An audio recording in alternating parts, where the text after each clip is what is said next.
Is it read, type uses, and calls that connect those two systems. So A and B depend in terms of type uses and calls. But are these mixed all over the place or how? So by using actually a technique that comes from non-photorealistic rendering, grouping all the red edges together and the yellow edges, which for an unknown reason become blue in this drawing, together, and using a shading profile that shows both groups as pseudo-shaded 3D tubes, you can actually now look at the same data here as here and see that the left part that I call A1 here of the whole subsystem A depends via member uses to the left part called B1 here of subsystem B, and the right part depends on the right part of the subsystem B. So the red and blue dependencies are not mixed all over. There is an implicit structure in the software system that I could not see here. Now, a more interesting connection between image-based visualization and classical scientific visualization or imaging. How many of you know about skeletons and medial descriptors, medial axis? Quite many. It's the first time I saw so many hands in the air, really. So, okay, long story short, what are these? Well, they're lower dimensional structures that describe roughly the topology and geometry of 2D or 3D shapes. So what you see here is a contour in black of a 2D shape. What you see here, we are going to details of how you compute it. It's the skeleton or the medial axis of this is basically a set of lines which are locally centered within the shape. What you have here are two views of a 3D point cloud skeleton of this surface.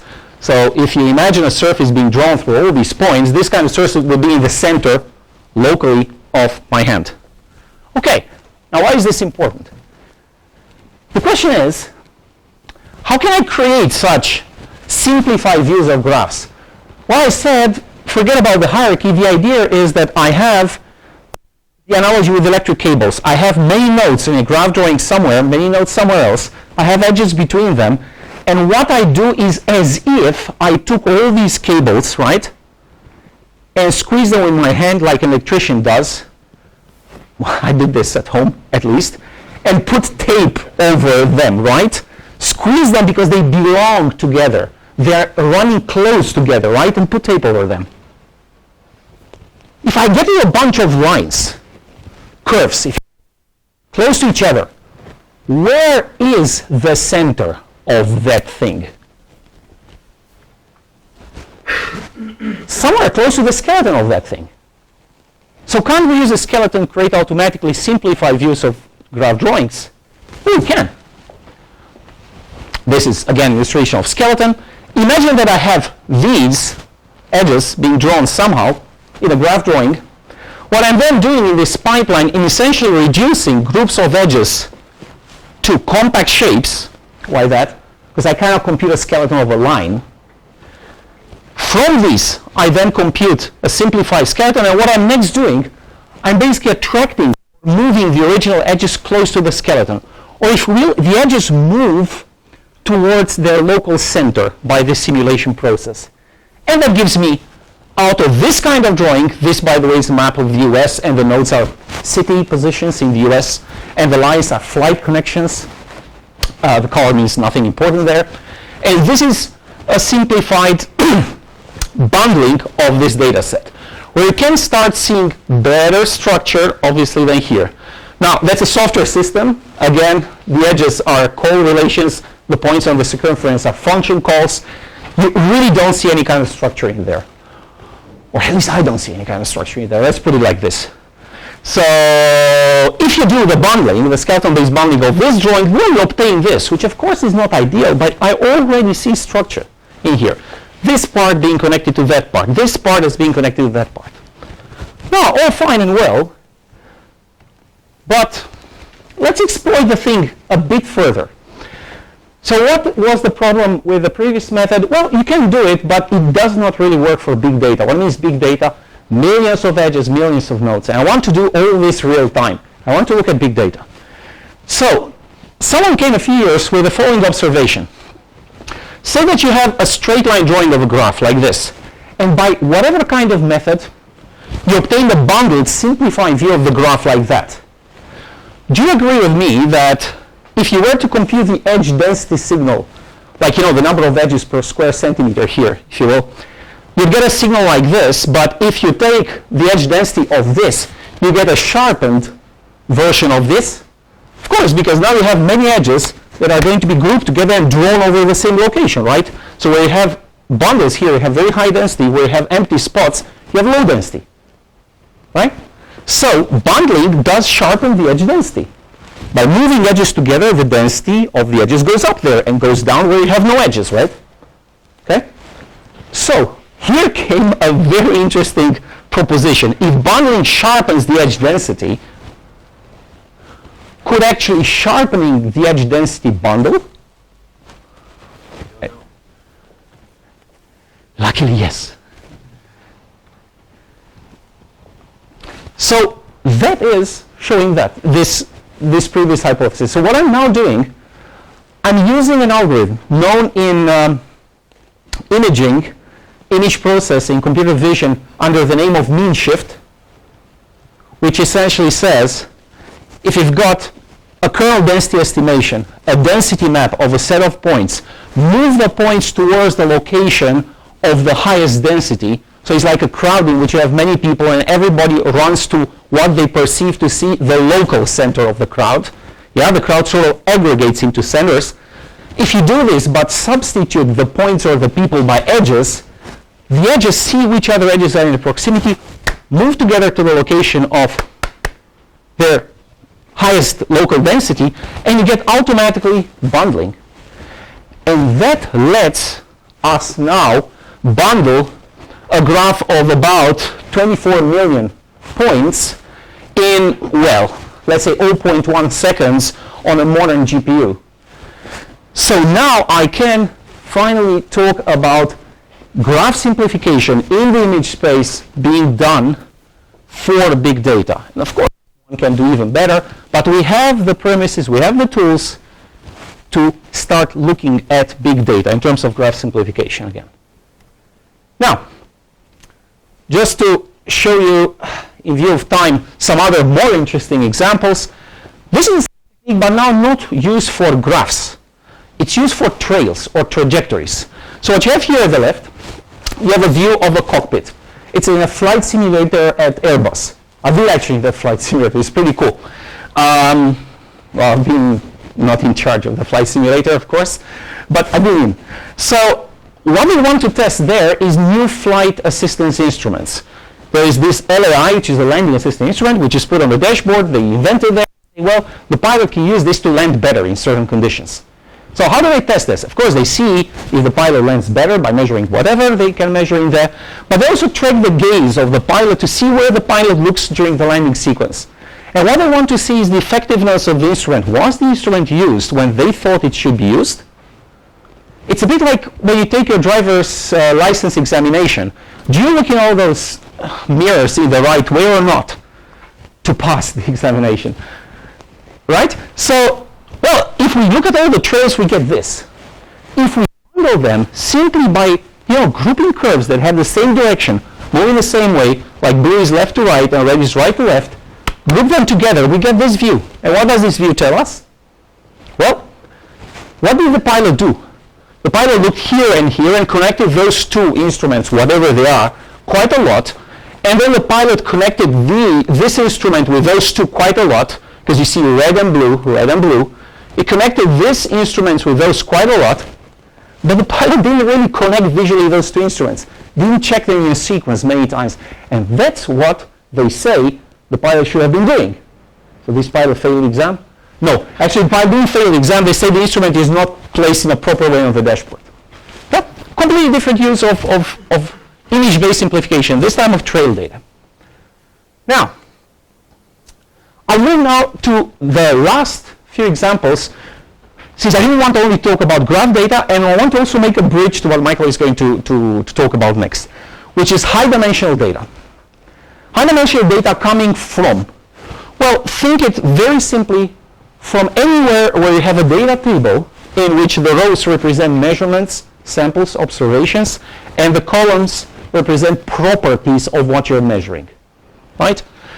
Now, how can you assess in an eye glance what happens in such a table?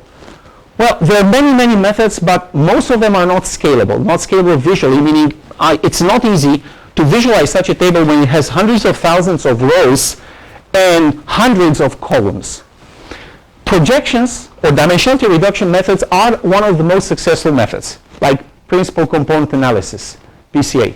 So what do these do? Well, they take every row in the table, they map it to a point in here, so that, roughly speaking, the distance between 2 points here is proportional or at least similar to the distance between 2 rows in this high dimensional space. So if points are close here, their rows here are very similar. If points are far away here, their rows here are relatively different. Now, these methods are used all over the place. And now to come with a spoiler alert, who has used the by now infamous TSNE method? Okay. How do you know you can trust it? All right, shut up for like 10, 20 seconds. How do you trust the image coming out? How do you know the image is representing the data correctly? In any sense of the word. I don't know. Keep it this way, my friend. I will say it simpler, I don't know. I don't know. And there is a famous website actually showing animations that by changing slightly the parameters of TSN, you can obtain completely different plots every single time you look at. So I can't trust what you see there. If every time I'm telling you something different, would you trust me? Or probably you would not trust me from the beginning, but... Well, you can compute the distances in the table. Yeah. You can compute the distance in the yes. transaction. Yes. You can see if there's a correlation. Yes. So, and that is an aggregated measure. And typically for serious data sets, not toy data sets, any kind of projection method, including TSNE, will give you a figure which is, not abysmal, not very bad, but not very good. So then to refine the question is, which part of the data maybe in the drawing can I trust? Or does that error really influence my perception of the drawing? Meaning, is it too high so I can't use this for my task of whatever I have to do with the data? So yeah, I have a number, but that number is like very abstract and typically is never very high. Right? So, Michael is going to talk about visual quality metrics next. I don't want to take his part, but I already introduced a bit the topic of how can I gauge or measure the quality of an information visualization. But now I want to show 2 last examples of where the graph drawing that I talked before connects to the next topic of high dimensional data. So, one pretty recent thing that I have tried, which worked surprisingly well, was to think of the graph drawing problem in terms of dimensionality reduction. In what sense?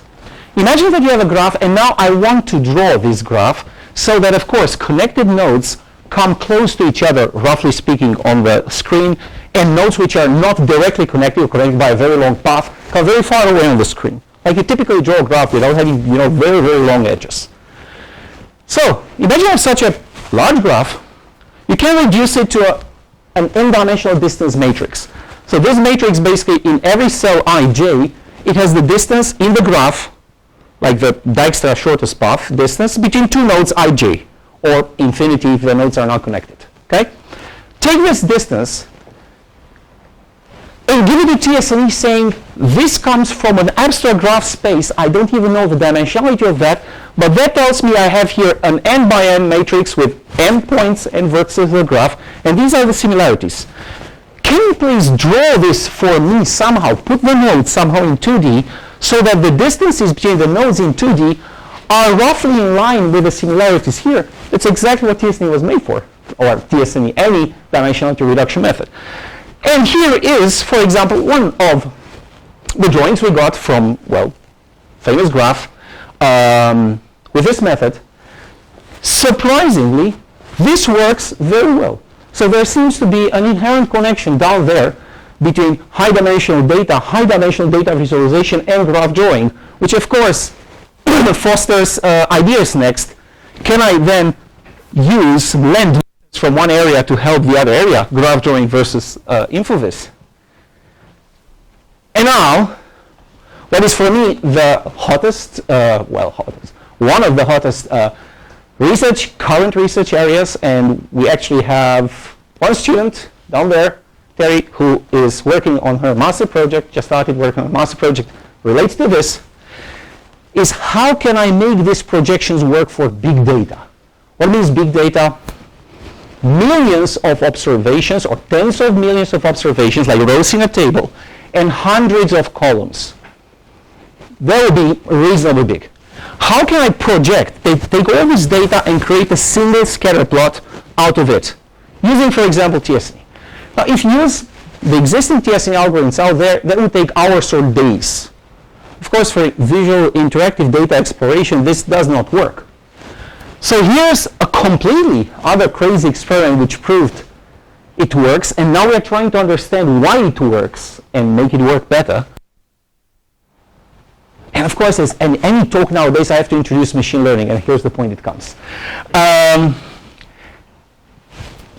Imagine I do not know how to do a projections, but I have a given black box, which is called TSNE, the algorithm, which can project data in a suitable way.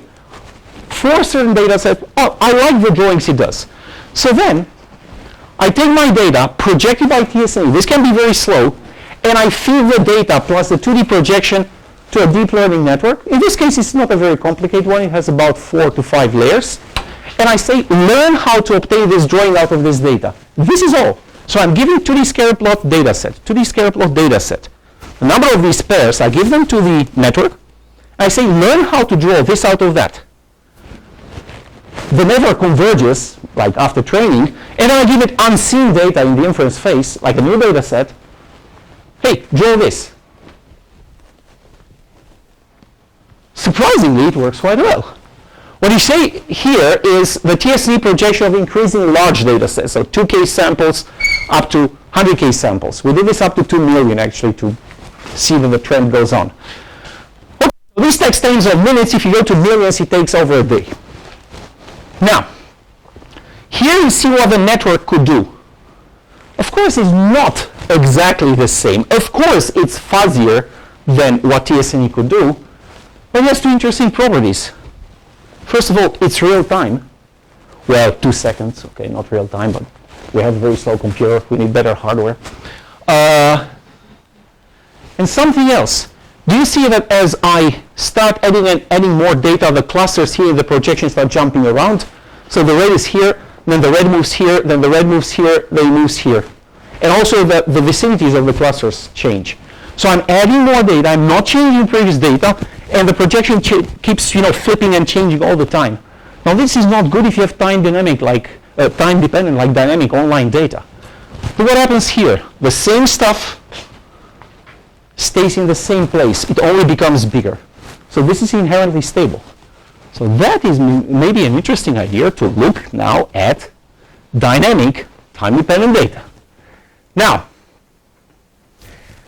I think to summarize what I've been saying, I gave you a number of examples of why image-based data visualization, image-based information visualization is interesting, is useful, how you can inherit some notions from sci-vision imaging and transpose them to help simplifying large complex visualizations of abstract, non-spatial data, with a few openings in the directions in which we both will be working for the incoming years, which is exploring high-dimensional data, or, as the title of the talk at the beginning said, visualizing the invisible.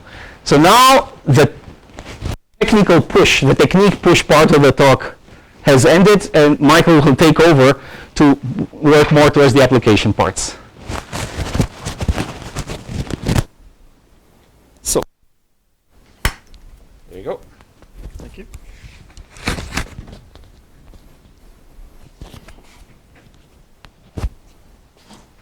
So, hello and welcome to my part. My name is Behrich. First of all, a little bit of history. I did my master's at the University of Constance, where I did then also my PhD. And my topic there was mainly on making relational data accessible for the users. What I mean with that is I mainly focused on matrix visualizations and making matrices more effective and more accessible for the general public. And after that, I did my postdoc at the Harvard University in Cambridge for 2 years, and I had a small intermezzo at the Tufts University in Medford for 6 months, where I worked, and before I studied here as an assistant professor. So what is my field, or what am I working in? First of all, the overall headline is data analysis and visualization, and the specific subfield that I'm working in is called visual analytics. And if you wanted to describe this field a little bit with a quote, then it's the one that is attributed to Albert Einstein, who said, "Computers are incredibly fast, accurate, stupid.